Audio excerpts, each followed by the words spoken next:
The phrase femme fatale comes from what language? French. Correct. What London store is nicknamed the Queen's Grocer? Fortnum Mason. Correct. In Peter Pan, what item had the crocodile swallowed? Clock. Time is up!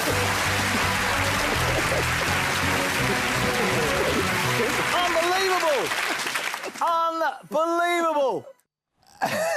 It was unbelievable! And he can't believe it. He can't believe it because it was unbelievable.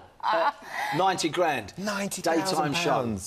That's sensational. It's extraordinary. Did the exec producer fall off his chair? Well, he wasn't best pleased, I have to be honest. But to do that, I mean, it just makes the show so exciting, that final chase. It really is. It's thrilling to take part in it as well.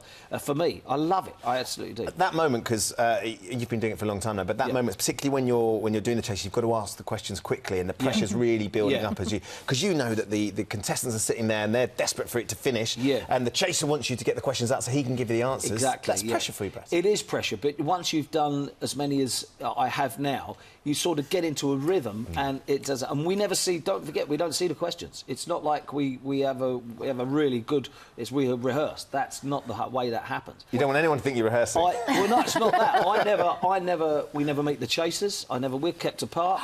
And so when the chaser literally walks across the bridge, that's the first time I see them. I play alongside the contestants. That's it. And you don't see the questions in advance, which is why sometimes some of the questions can take you by surprise. We've seen you this morning have a bit of a giggle over some of the names and questions. They do that deliberately, the question question setters. They do that deliberately because they've now got a very juvenile sense of humour. So they do it deliberately. I'm wise to all that now. What's the moment when you've lost it most? Oh, the Fanny Schmeller question, without doubt. And if I had £1 for every time someone, even when I'm abroad, mentions it, then... Who is Fanny Schmeller? She's a German downhill skier. Olympic skier. That's something that none of us knew till that question came up on the chase. No, I know, and she got a fantastic fan base after that. She really did. And then, strange enough... so did you? Yeah, well, I tell you, that was mad. It was mad. It's lovely watching you corpse. I was talking to one of the producers who says they try and sneak them in now, because you've got a bit wise to it. Yes. So they have to be very clever if they're going to get you to corpse. I don't fall for none of that anymore. I don't fall for any of that. Seriously, I'm right on it. As soon as a question comes up and I look at it, I think, oh, that's a bit ambiguous. I'm better to be careful what's coming up. And I'm sort of half wise to it now.